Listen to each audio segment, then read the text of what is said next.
మాజీ మంత్రి జోగి రమేష్ ని నకిలీ మద్యం కేసులో పోలీసులు అరెస్ట్ చేశారు. అనంతరం విజయవాడ గురునానక్ కాలనీలోని ఎక్సైజ్ కార్యాలయానికి తరలించారు. దీంతో వైసీపీ నేతలు పెద్ద ఎత్తున ఎక్సైజ్ కార్యాలయానికి తరలివచ్చారు. అయితే జోగి రమేష్ కు అనుకూలంగా నినాదాలు చేశారు.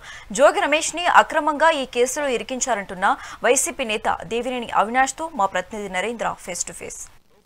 పార్టీ ముఖ్య నాయకుడు మాజీ మంత్రి జోగి రమేష్ ని నకిలీ మద్యం కేసులో పోలీసులు అరెస్ట్ చేశారు. దీనికి సంబంధించి వైఎస్ఆర్ కాంగ్రెస్ పార్టీ ఏ విధంగా చూస్తుంది ఏంటి అనేది తెలుసుకునేటువంటి ప్రయత్నం చేద్దాం. ప్రస్తుతం మనతో పాటు వైఎస్ఆర్ కాంగ్రెస్ పార్టీ ముఖ్య నాయకుడు దేవినేని అవినాష్ ఉన్నారు. ఆయన అడిగి మరిన్ని విషయాలు తెలుసుకుందాం. సార్ చెప్పండి, ముఖ్యంగా ఈ కేసును మీరు ఏ విధంగా చూస్తున్నారు?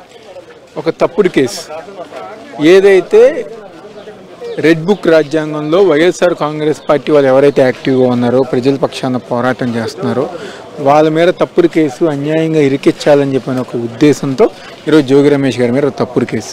కల్తీ మద్యం చేసింది ఎవరో తెలుగుదేశం పార్టీ నాయకులు. తెలుగుదేశం పార్టీ తంబలపల్లి ఇన్ఛార్జ్ జయచంద్రారెడ్డి, జనార్దన్ రావు, ఎవరు వీళ్ళందరూ తెలుగుదేశం పార్టీకి అనుకూలంగా తెలుగుదేశం పార్టీ కోసం పనిచేసేవాళ్ళు. వాళ్ళు తప్పు చేస్తే దాన్ని బయటపెట్టి నకిలీ మద్యం ఇబ్రహీంపట్నంలో జరిగే ప్రాంతాన్ని జోగి రమేష్ గారు బయట పెడితే ఈరోజు ఆయన మీద తప్పుడు కేసు పెట్టి దొంగ సాక్ష్యం జనార్దన్ రావుతో చెప్పించి 15 రోజులుగా ఆయన చెప్పుతున్నారు, నేను దేనికైనా రెడీ, విచారణకు రమ్మన్నా వస్తా, సిబిఐ ఎంక్వైరీకి వేయమన్నా వేయండి, రెడీగా ఉన్నాను, కుటుంబ సమేతంగా వెళ్ళి సాక్ష్యం ప్రమాణం చేశారు. అయినా ఇంకా ఈరోజు ఉదయం మాజీ మంత్రిని చూడకుండా, ఒక బీసీ నాయకులని గారు చూడకుండా దొంగల్లాగా వెళ్ళి తలుపులు పగలగొట్టి ఇంట్లో మహిళలు ఉన్నారు అనేది గారు చూడకుండా ఈరోజు పోలీసులు వ్యవహరించే తీరు చాలా బాధాకరం. తప్పకుండా జోగి రమేష్ గారికి వైఎస్ఆర్ కాంగ్రెస్ పార్టీ తరఫున పూర్తిగా మద్దతు ఉంటుంది.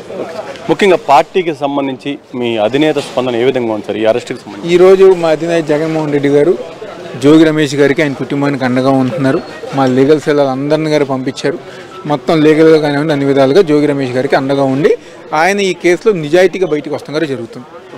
ఇది మొత్తంగా చూసుకుంటే ఏదైతే వైఎస్ఆర్ కాంగ్రెస్ పార్టీ ముఖ్య నాయకుడు మాజీ మంత్రి జోగి రమేష్ని అక్రమంగా అరెస్ట్ చేశారు, ఈ కేసులో పూర్తిగా కూడా నిజాయితీగా ఆయన బయటకు వచ్చేటువంటి అవకాశం ఉందంటూ దేవినేని అవినాష్ చెప్తున్నటువంటి పరిస్థితి. వైఎస్ఆర్